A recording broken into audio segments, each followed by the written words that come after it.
Hello, everybody. Welcome to this edition of Friday Night Silliness. We have a very special video for you today. We are playing Fable 3, and this was a video that, for some of you that were with us back in our old fan page, we did this one on a cell phone, actually, and it came out really bad, I'll admit it, but it actually kind of sucked. Can't be worse than the game itself. Yeah, I kind of wanted to revisit this one and do it over, just because I know this game has a lot of negative reviews. But I actually kind of like this one, and we have the today we have the incomparable Joseph with us today. Say hello. Salutations. And after a long sabbatical, we have the also incomparable Talon with us today, so say hello. I don't want He says hello.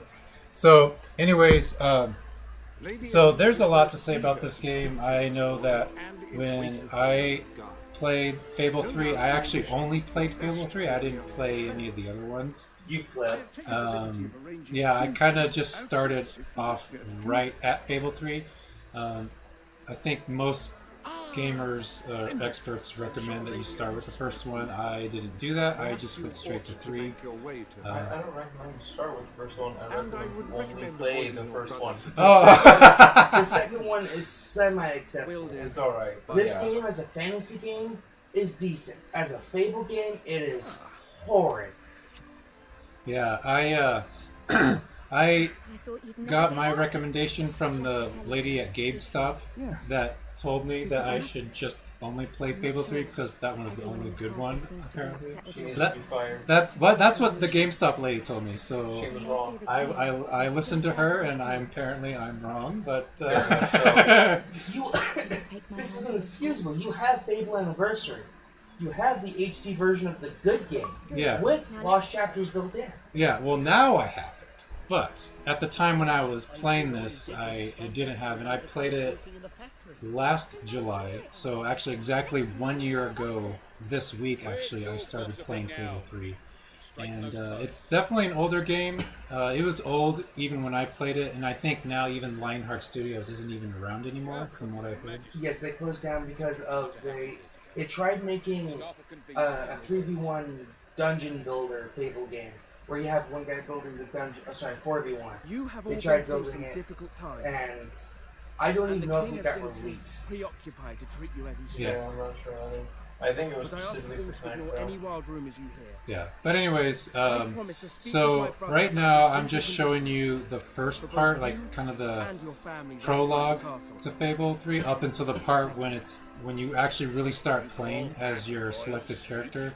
As you can see, I chose the prince in this one, and it's very much an RPG game. I like how when you select a choice, you can actually unselect it in mid-decision. Like, you can select it halfway, and then if you change your mind really fast, you can Would you be so kind as to sign just my petition? release the button and not select it. You know what I mean? But in Fable 1, no matter if you pushed whatever decision you were making, you had to go with that decision no matter what. So that was one of the things that I remember about this one. And so tell us more about Fable 1 in compared to Fable 3. Good magic, good It would be story. the greatest Not honor. just the same washed up crap. Oh, we can add new mechanics like spell weaving. I mean, it was cool in principle, but they did a really bad job of Your it. support And overall, the story just felt really bland. And your choices. I mean, yeah, you get you're good or you're evil. It's more noticeable in this game. Sort of, with the wings. Yeah, you really have to go for it. But the choices felt like they mattered far more in Fable 1. Oh yeah. Like, you're pointing out the choices you can make. In Fable 1, you had to make some pretty big choices. Not to spoil them too bad, but basically just as who lives, who dies, what city you save, who goes where. You're not spoiling anything, Joseph. The game's over a decade old. Fair enough. If you haven't played Fable 1 by now, well then.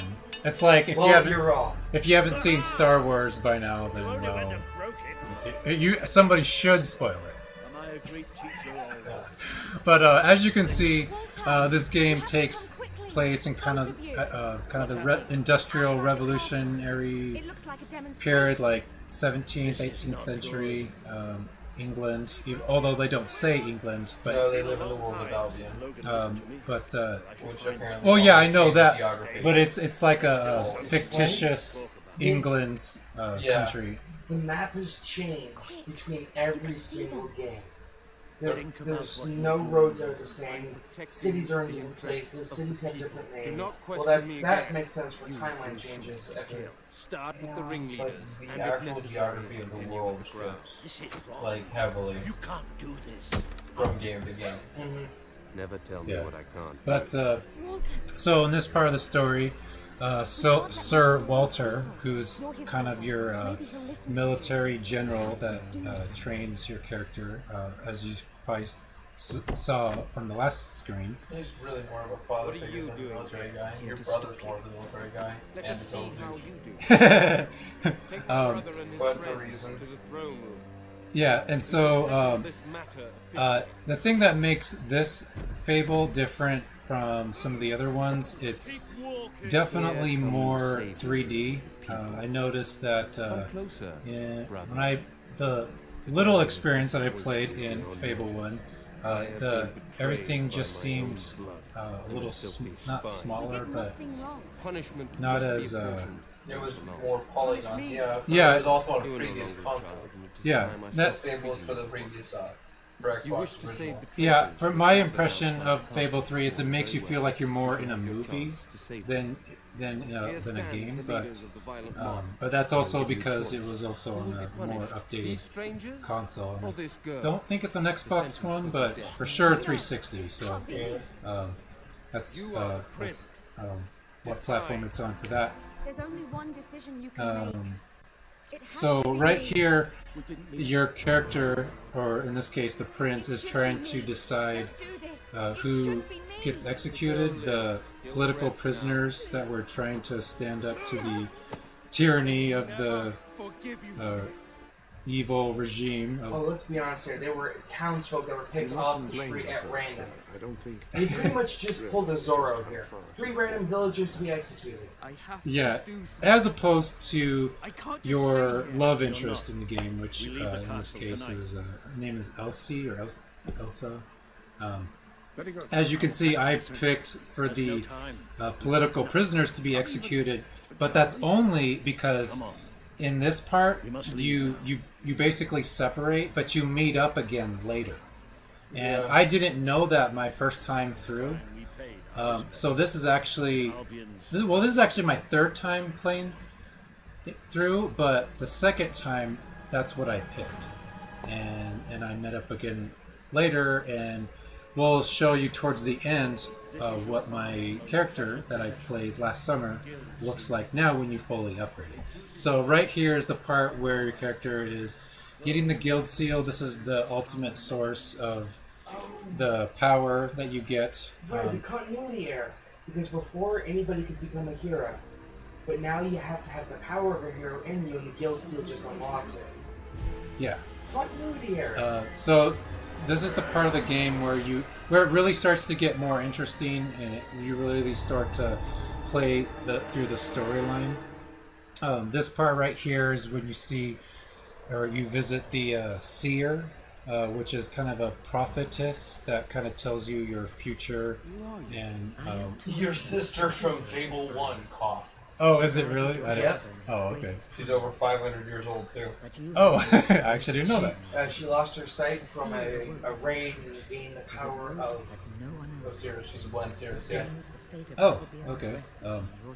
So this is where you get kind of like your first, I think, Magic, yeah, your first magic. which I'm assuming is Fireball. Yep, your first gauntlet, I which is did fire. like the idea that they gave in where they would try and do spell weaving. I really hate that your magic is based on your gauntlets though, and not on yourself. I think that's dumb.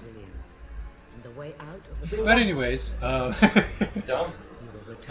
so after this part, you go to an area called Sanctuary, and this is, like I mentioned before, this is what a fully upgraded character looks like. I have all the weapons, all the guns, most of the clothes, and all my treasury is insane. I think I have like over 150 million. gold. So what I'm going to do now is kind of just show you what your armory is going to look like if you play through all the way. So these are all my swords and hammers over here. This sword right here is called the Aveos. I can't pronounce it. This one's the Hammer of Majdin. Wilmageddon. That's what I said. yeah. That's what I said. And then over here you got all of our guns. This particular gun is actually a legendary. Not these ones. Let me go back. Not Hero Pistol. Yeah, Dragon Stomper 48. Which in a minute I'll show you how to get this one because there's a special way you got to do it. But this game, or this weapon, is the best gun you can get in the whole game, I think. There might be other ones. In fact, I actually know there are other ones. But this is the best game you can get through your own playthrough. And over here Best game you can get through your playthrough? Yes. I meant best weapon. Whatever. That's what I said. Yeah. So these are all our gauntlets. I think there's 6 in all. Preferably, my best choices are to use Fireball and Shock together. That's what I like to use, but there's other combinations that you can do as well.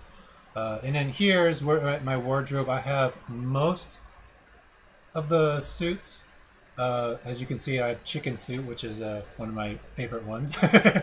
There's actually an achievement where if you wear the chicken suit while performing a roll of judgment, you can get an achievement for that. So just so you know, I actually didn't get that one, but I didn't discover that one until later. There's another one you can get, but you specifically have to execute your significant other in the beginning because the objective is to save as many people as physically possible in the game.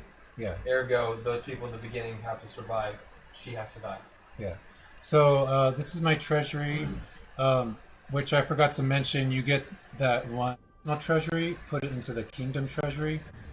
And well, actually, no, you walk up your treasury and then you go and grab the chest at the top, open it, and then put all your treasury into the kingdom treasury and then grab the key at the bottom. And I think I was gives an achievement. Yeah, and so and right here is where I'm showing you a few of the different maps. The places on the map. There's Bowerstone Industrial, Morningwood, Ravenscar Keep, which is a DLC. I'll show you in a minute. And then so we're gonna go through here. Oh, so yeah, this is the screen where you also can play online with other Xbox Live members, which I'm going to do right now. So anyway, that was our video. If you enjoyed, click like and share. Subscribe if you're new.